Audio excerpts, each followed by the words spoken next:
जिस मॉडल पे आप काम कर रहे हैं वो कितना सस्टेनेबल मॉडल है? पहला हमने इसको रखा हुआ है इंटीग्रेटेड फार्मिंग मॉडल। दूसरा हमने इसमें रखा है कि जो हमारी खाली ज़मीन है, जैसे हमारे यहाँ बगीचा है, आम का बगीचा है, तो आम के बगीचे के ऊपर आम आता है और बगीचे के नीचे जो कंद वाली चीज़ें लग सकती हैं, जैसे अदरक है, हल्दी है, सूरन है, रतालू है। हम ये चाहते हैं कि जो भी हमारे ज़मीन का हिस्सा हो खाली ना हो, कहीं ना कहीं कुछ ना कुछ लगा हो। तो शहर के बहुत सारे लोग परिवार यहाँ पे आते हैं वीकेंड में, भोजन देसी करते हैं, बच्चे नेचर से जुड़ते हैं। ये हल्दी चिप्स है। लोगों को हमेशा ये लगता है कि हल्दी का पाउडर दे रहे हैं तो पता लगा मिलावट करना हो, तो हमने एक तरीका यही कर दिया कि आप सीधे चिप्स ही ले जाओ हल्दी का। ये किस रेट में जाता है? 480 रुपये किलो। अगर आप शहर की भागदौड़ से चैन से कहीं गांव में रहना चाहते हैं और अच्छी ज़िंदगी और अच्छा पैसा, एक अपनी ज़िंदगी चलाने के लिए पैसा कमाना चाहते हैं, तो आपको एक अच्छा मॉडल बनाना होगा जो आपको अच्छी सेहत भी दे सके और अच्छा पैसा भी दे सके, जिससे कि आपकी ज़रूरतें पूरी हो जाएं। तो ऐसा ही एक मॉडल बनाया है आलोक जी ने, जो कानपुर के पास में घाटमपुर के रहने वाले हैं। इन्होंने अपने बाग का नाम दिया है आनंद वाटिका। आलोक जी, आपका बहुत बहुत स्वागत है। ये जो आपकी आनंद वाटिका है, यहाँ पे जब आप आते हैं तो आपको कितना आनंद आता है? यहाँ पे आते हैं तो ऐसा लगता है कि यहाँ से वापस ना जाना हो। एक शांति, एक सुकून, नेचुरल, इतना अच्छा एनवायरनमेंट है, इतनी अच्छी ऑक्सीजन है, ऑक्सीजन का लेवल बहुत अच्छा है। तो यहाँ आते हैं। अब ये देखिए, हाँ, ये दिखाएं, ये आम के फल लगे हुए हैं, एकदम मतलब बहुत अच्छी क्वालिटी का आम भी आपको दिख रहा होगा। तो यहाँ पे काफ़ी वैरायटी हैं, देसी है, लंगड़ा है, चौसा है, फजली है और दशहरी है, और इस तरीके से चौसा है। ये सारे जो है वैरायटी लगे हुए हैं आम के। तो एक तो आम का बगीचा है, उसके साथ साथ हमने और बहुत सारे पेड़ में, जैसे कटहल है, नींबू है, और इसके बाद में पपीता है, केला है। अब ये बताइए कि आपने, ये तो आम के हो गए, हाँ, तो साल में एक बार फल आता है, हाँ, लेकिन इसका आमदनी होती रहे, क्योंकि ये सिस्टम चलाने के लिए एक युवा कैसे वो आपके इस मॉडल को अपनाए, इसमें खास क्या है? कैसे आप आमदनी का मॉडल कैसे आपने इसको बनाया है? हम ऐसे बनाते हैं कि सबको ये पता है कि आम का अगर पेड़ है तो फल आएंगे, तो उसको तो सेल किया जाएगा, उससे तो पैसा आएगा। उसके अलावा कुछ ऐसी चीज़ भी हमने यहाँ पे लगाई हुई है जो लोगों के लिए शायद नई हो, अच्छी हो। जैसे हम आपको दिखाते हैं पीछे हमारे, ये आप देखेंगे तो आपको लगेगा कि सजावटी कोई पत्तियों वाली कोई चीज़ लगी हुई है, पर हम बता देते हैं कि इसको मनोकामनी कहते हैं।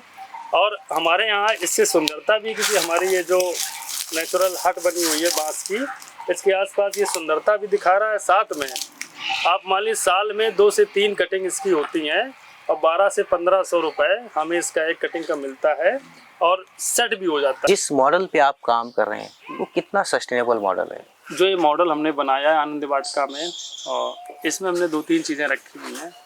पहला हमने इसको रखा हुआ है इंटीग्रेटेड फार्मिंग मॉडल, जहाँ से एक परिवार के लिए अन्न, खाना और फल फ्रूट्स जो भी हैं, साग सब्जियाँ, वो सब मिल पाए, जो कि बहुत ज़रूरी है, पहला काम।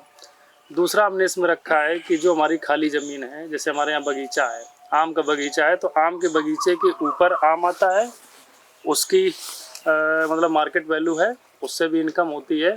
और बगीचे के नीचे जो कंद वाली चीज़ें लग सकती हैं, जैसे अदरक है, हल्दी है, सूरन है, रतालू है, ये इस तरीके की फसलें जो है ये लग जाए, तो हमने वो बगीचे के नीचे लगाई हैं इस पर। और अच्छी बात ये है कि हम हर चीज़ डायरेक्ट मंडी में नहीं बेचते हैं, हमारा सब चीज़ का प्रोसेसिंग होती है और उसका कोई फाइनल प्रोडक्ट बनता है। जैसे हल्दी है तो हम हल्दी का स्लाइस करके सुखा के पाउडर बनाते हैं, तो पाउडर सेल होता है।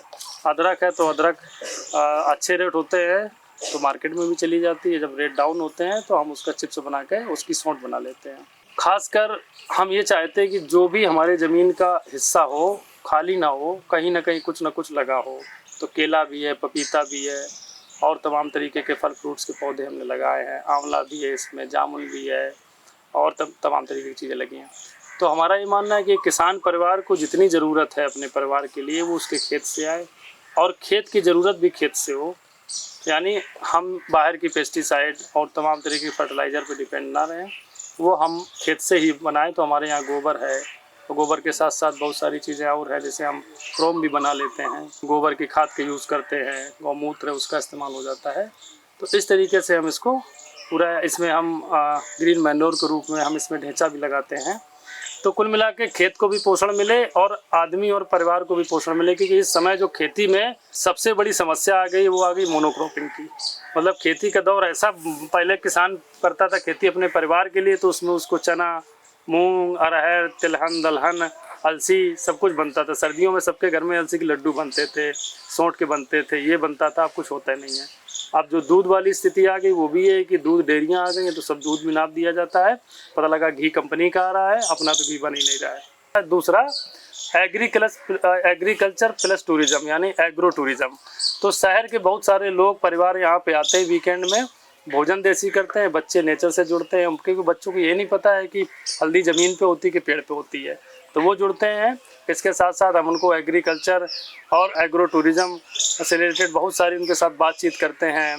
ऑर्गेनिक फार्मिंग क्या होती है, हेल्थ के लिए क्या बेस्ट है, तो वो एक तरीके का छोटी छोटी वर्कशॉप भी होती रहती हैं। मैं आपको रोकूंगा और मैं आपके साथ देखना चाहूँगा कि हाँ। आपका जो प्रैक्टिकली आप क्या क्या कर रहे हैं। ये आपने जो हाँ। प्रोडक्ट्स आपने लगाए, ये कितने तरीके के आपके यहाँ पे प्रोडक्ट्स जैसे ये दिखाते हैं, शुरुआत यहाँ से करते हैं। यहाँ बेल है, हैं? ये अच्छा, ये जो है इस तरीके का छोटा होता हाँ, है। ये बेल है। इसको तो सीधे भी खा सकते हाँ, हैं। इसको सीधे भी खा सकते हैं, शरबत भी बना सकते हैं, सूख के इसका पाउडर भी बनता है। तो इसको बेलगिरी का पाउडर कहा जाता है, बेलगिरी कहा जाता है।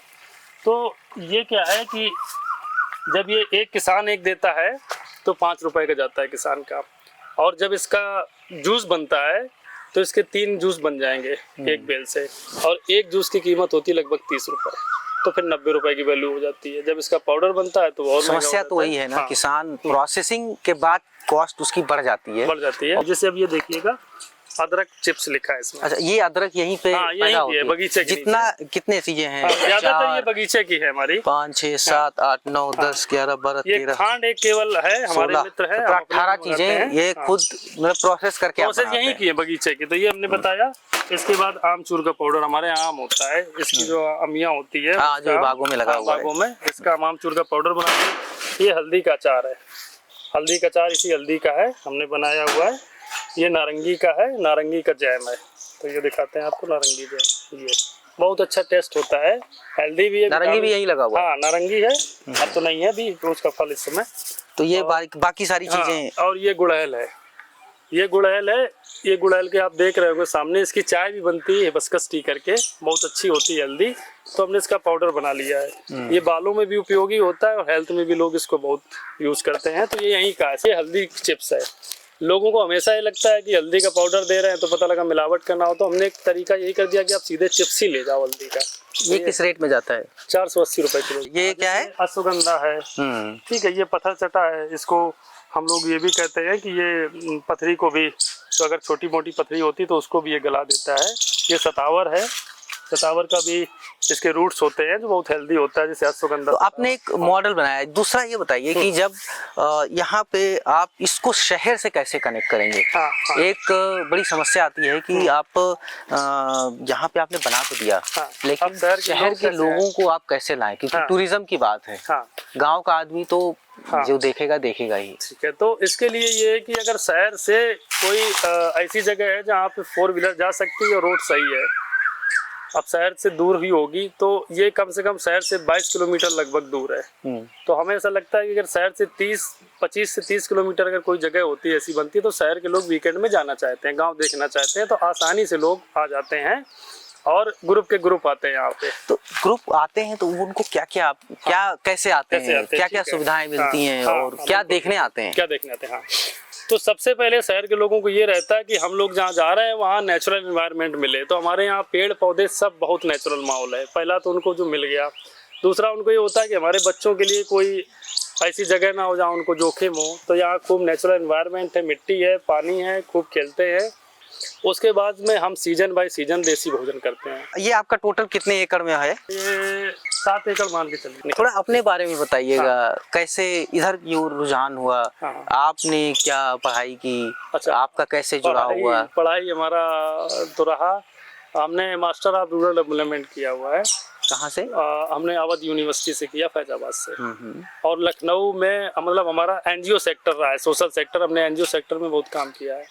फिर पिछले 2015-16 से हमारा मन इधर होने लगा। बहुत सारे किसानों की जो प्रॉब्लम सुन रहे थे, तो एक तरफ हम देख रहे थे कुछ किसान बहुत अच्छा कर रहे हैं, कुछ किसान सुसाइड कर रहे हैं, तो ऐसा लग रहा था क्या दोनों में चाहे मतलब क्या चीज़ें भिन्न हैं कि एक तरफ कुछ किसानों की अच्छी स्टोरी आ रही हैं, कुछ की बड़ी बुरी आ रही हैं। तो फिर इसमें लगना शुरू किया, धीरे धीरे लगना शुरू किया, तो लगा कि प्रैक्टिकल करके देखेंगे तो समझेंगे। तो धीरे धीरे फिर ये लैंड इसी तरीके से आई। इसमें फिर ये हुआ कि इसको और बढ़ाते हैं, सजाते हैं, इसी में कुछ करते हैं। तो फिर धीरे धीरे हमने ये सब चालू। तो ये इतना करने में आपको कितने साल लग गए? आप ये मान के चलिए कम से कम हमारी सही से यात्रा एक धरातल पे जो हमने काम शुरू किया है तो लगभग 2017 से चालू किया। बहुत बहुत शुक्रिया आलोक भाई बताने के लिए। तो ये आलोक सूर्यकांत जी हैं जो अल्टीमेटली यहाँ पे एक निकल के आया। किसान को खुद से अपनी किस्मत बदलने के लिए आगे आना पड़ेगा, तभी कुछ इसका हल है। और इंटीग्रेटेड फार्मिंग ही उसका एक हल है जो आप यहाँ पे देख रहे हैं। इन्होंने काफ़ी सारा कंस्ट्रक्शन भी कर रखा है। इन्होंने लोग आते हैं, आईआईटी से आते हैं यहाँ पे, लोग सुकून के लिए आते हैं, देखने के लिए आते हैं, खाते हैं, दिन भर रहते हैं। तो अगर आपको ये मॉडल पसंद आया तो हमें कमेंट करके ज़रूर बताएं। आलोक जी से आप बात करने के लिए इनका नंबर हम डिस्क्रिप्शन में देंगे, तो आप इनसे संपर्क भी कर सकते हैं और बहुत सारी जानकारी ले सकते हैं। मनीष मिश्रा, गांव जंक्शन। गांव जंक्शन को सभी सोशल मीडिया प्लेटफॉर्म्स पर फॉलो करें। व्हाट्सएप चैनल और जीमेल आईडी पर भी संपर्क साध सकते हैं।